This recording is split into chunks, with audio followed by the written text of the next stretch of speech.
আজকের ভিডিওটা basically budget special, কারণ আজকের ভিডিওতে আমরা একটি 30,000 টাকার নিচে বাজেটের ল্যাপটপ নিয়ে কথা বলবো, যেটা HP প্রোবুক সেগমেন্টের, মানে business series laptop definitely, but প্রাইসটা কিন্তু 30,000 টাকার নিচে। আর অনেকেই আছেন যাদের বাজেট 25,000 টাকা বা 30,000 টাকার নিচে বা 25 থেকে 30,000 টাকার আশেপাশে, তারা তাদের জন্য HPর মধ্যে একটা ভালো ল্যাপটপ খুঁজতেছেন বর্তমানে। আর বর্তমানে HP এলিটবুকের G6 এর অবস্থা খুবই শর্টেজ, মানে নাই বললে চলে, বেশি একটা প্রোডাক্ট মার্কেটে অ্যাভেলেবেল না, তার উপর দিয়ে আবার কত না কত ধরনের ভেরিয়েন্ট, সবকিছু মিলিয়ে ঝিলে আর কি অনেক মানে বিকট একটা অবস্থা। এর মধ্যে আমি যদি বলি যে HP প্রোবুকের এই ল্যাপটপটা আপনাকে মানে একদম কনফিউশন ফ্রি পারচেস এক্সপিরিয়েন্স দিবে। কথা বলছি আজকে HP প্রোবুকের 440 G6 নিয়ে। এটা কিন্তু খুবই পপুলার একটা মডেল। 840 G6 এর এক্সাক্ট প্রোবুক ভার্সন হচ্ছে 440 G6, মানে প্রসেসর থেকে শুরু করে ওভারঅল হার্ডওয়্যারে কোনো ধরনের কোনো চেঞ্জেস বা তারতম্য নেই। জাস্ট এলিটবুক আর প্রোবুকের মধ্যে কিছুটা ডিফারেন্স আছে, সেটা আজকে ভিডিওতে আমরা কভার করব। এর পাশাপাশি এই প্রোডাক্টটা কেনা কতটুকু ওয়ার্থ ইট হবে সেই বিষয়টাও শেয়ার করব। তার কথা বাড়াচ্ছি না, লেটস স্টার্ট দ্য ভিডিও। ভিডিওর ফার্স্টে আমরা কিছু টেকনিক্যাল বিষয় কভার করব। তো এটাতে আমরা স্পেসিফিকেশন হিসেবে প্রসেসর হিসেবে পাচ্ছি Intel Core i5 এর 8 জেন প্রসেসর, যেটা এক্সাক্ট মডেল 8265U। এটা বেসিক্যালি একটা 4 কোর এবং 8 থ্রেডের প্রসেসর, যেটার বুস্ট আপ ফ্রিকোয়েন্সি হচ্ছে 3.90 GHz এবং বেস ফ্রিকোয়েন্সি হচ্ছে 1.60 GHz। বলে রাখা ভালো, এটা একটা 6 MB ক্যাশের প্রসেসর, যেটা ডিফল্ট TDP 15 ওয়াট এবং ম্যাক্সিমাম TDP হচ্ছে 25 ওয়াট। এবং এই প্রসেসরকে হেল্প করার জন্য আছে Intel USD graphics for 8 generation Intel processor, যেটা dynamic boost frequency almost 1.05 GHz এর মতো, যেটা মোটামুটি ডিসেন্ট বা বিলো এভারেজ বলা চলে। র্যাম হিসেবে ল্যাপটপে আমরা 8GB র্যাম, DDR4 এর 2400 MHz এর র্যাম দেখতে পাবো, যেটা আপগ্রেডেবল। আপনি চাইলে 32GB পর্যন্ত আপগ্রেড করতে পারবেন। এবং স্টোরেজ সেকশনে 256GB M.2 SSD। আর এটা ডেফিনেটলি NVMe সাপোর্ট আছে এবং SSD NVMe ব্যবহার করা হয়েছে, যেটা আপনি ভবিষ্যতে চাইলে বাড়াতে পারবেন, মানে 256টাকে আপনি 512 1TB 2TB করতে পারবেন।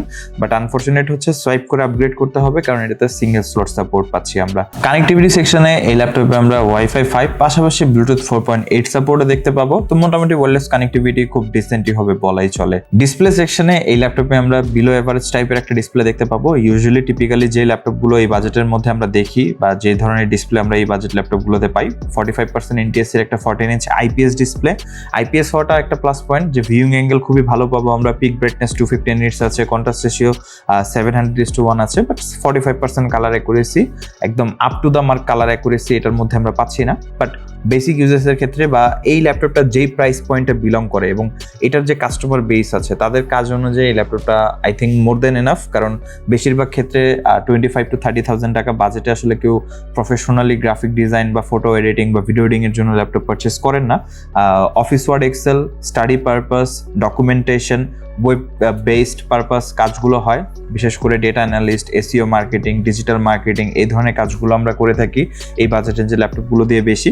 তো সেই ক্ষেত্রে ডিসপ্লেটা মোর দেন এনাফ, মানে কাইন্ড অফ প্রোডাক্টিভিটি ডিসপ্লে আমরা বলতে পারি, একদম প্রফেশনাল গ্রেড না হলেও। তাই বাজেট পয়েন্ট অনুযায়ী এই ডিসপ্লেটা বিবেচনা করলে আমার কাছে ওয়ার্থিটি মনে হয়েছে, বাট আর একটু বেটার হলে আসলে স্যাটিসফ্যাকশনটা থাকতো। আর বলে রাখা ভালো যে অনেকে কম্পেয়ার করবে যে এটার থেকে 840 G6 এর ডিসপ্লে ভালো কিনা। দুইটাই অলমোস্ট সিমিলার, দুইটার মধ্যে আহামরি কোনো ডিফারেন্স নাই, একদম সেম টু সেম। তো এটার ডিসপ্লেটা ডেফিনেটলি আপনাকে ইমপ্রেস করবে এই বাজেট অনুযায়ী আমরা যদি চিন্তা করি, কন্টেন্ট কনজাম্পশন থেকে শুরু করে সবকিছু। কারণ অনেক সময় হয় আমরা LCD ব্যাকলিট ডিসপ্লে দেখি, তো সেই ডিসপ্লেগুলো আমাদের কাছে বেশি একটা আই প্লিজিং লাগে না। অনেক সময় VA প্যানেলের ডিসপ্লে আমরা পাই, তো IPS প্যানেল হওয়াটা যথেষ্ট ওয়ার্থ ইট। আর কন্টেন্ট কনজাম্পশন থেকে শুরু করে মাল্টিমিডিয়া পারপাস আপনি খুব ভালো একটা এক্সপিরিয়েন্স পাবেন এই ডিসপ্লে থেকে। ডিসপ্লের উপরে আমরা একটা 720p ওয়েবক্যাম আর দুইটা নয়েজ ক্যান্সেলেশন RE মাইক্রোফোন দেখতে পাবো, যেটা আপনার অনলাইন মিটিং, অনলাইন ক্লাসেস এক্সপিরিয়েন্সটাকে আরো বেশি এনহ্যান্স করবে। পেরিফেরাল সেকশনে এই ল্যাপটপে আমরা মোটামুটি ডিসেন্ট কোয়ালিটির কিবোর্ড দেখতে পাবো। প্রোবুকের কিবোর্ডের আমি বেশি একটা বড় ফ্যান না, তো এটা ফ্ল্যাট টাইপের কিবোর্ড, বাট ডেফিনেটলি সিজার কিক্যাপস পাচ্ছি আমরা। আর যথেষ্ট ডিসেন্ট কোয়ালিটির কিবোর্ড ব্যবহার করা হয়েছে, যেটা টাইপিং এক্সপিরিয়েন্স মোটামুটি ডিসেন্ট, আর একটু বেটার হতে পারতো। বাট ওভারঅল বাজেট অনুযায়ী যতটুকু আছে I think more than enough. আর কিবোর্ডের নিচে আমরা খুব ছোট সাইজের একটা ট্র্যাকপ্যাড দেখতে পাবো। এটা বেশি একটা কনভিনিয়েন্ট না। আমি রিকমেন্ড করবো যারা প্রোডাক্টিভিটি কাজ করবেন তারা ডেফিনেটলি আলাদাভাবে মাউস ব্যবহার করবেন। আদারওয়াইজ আপনি যদি আউটডোরে কাজ করেন বা হচ্ছে অন দা গোতে থাকেন, তখন এটা আপনাকে ডেফিনেটলি ভালো একটা সার্ভিস দিয়ে দিবে। আর ট্র্যাকপ্যাডের ডান পাশে আমরা একটা ফিঙ্গারপ্রিন্ট লক আনলক স্ক্যানার দেখতে পাবো, যেটা অপশনাল। বেশ কিছু মডেল আমরা পেয়েছি, বেশ কিছু মডেলে পাইনি।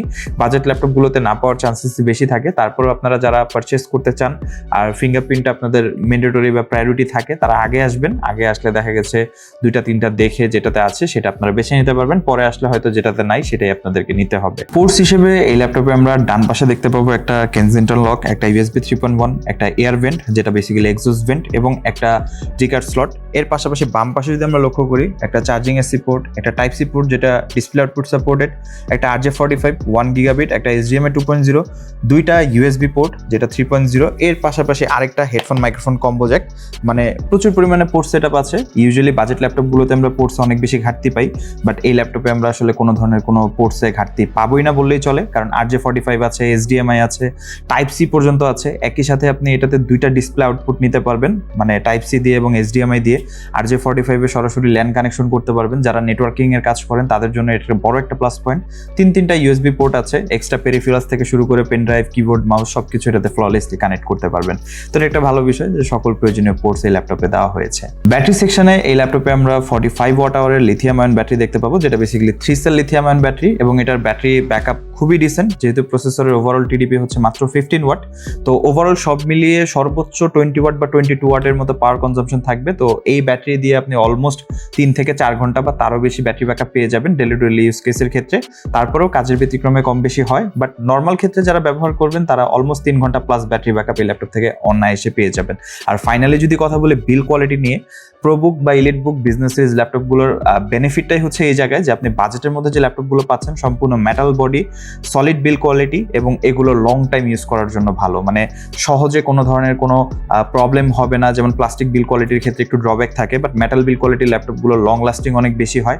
আর যার কারণে এই মডেলগুলো বাংলাদেশের মার্কেটে সব থেকে বেশি চাহিদা বা সব থেকে বেশি পছন্দ কাস্টমারদের।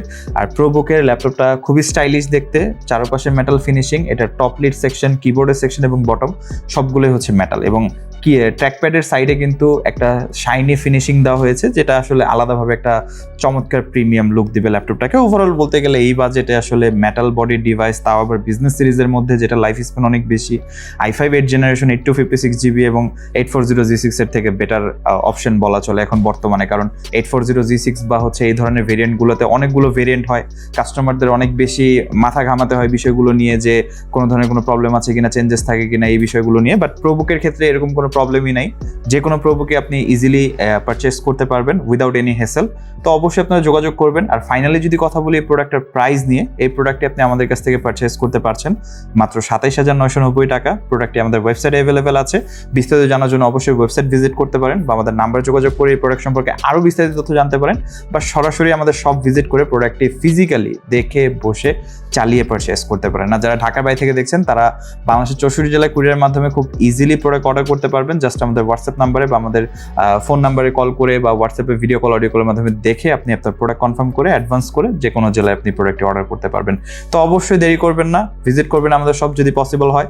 আদারওয়াইজ যারা ঢাকার বাইরে থেকে দেখছেন নাম্বারে যোগাযোগ করে আপনার কাঙ্ক্ষিত প্রোডাক্টটি আজই পারচেস করে নেবেন। আর বিস্তারিত অফারগুলো জানার জন্য আমাদের ওয়েবসাইট ভিজিট করবেন, ডিসক্রিপশনে লিঙ্ক থাকবে, এর পাশাপাশি উপরে আপনি লিঙ্ক পেয়ে যাবেন। আজকে ভিডিওটা এই পর্যন্তই, দেখা হবে নেক্সট কোনো ভিডিওতে। সেই পর্যন্ত আল্লাহ হাফেজ।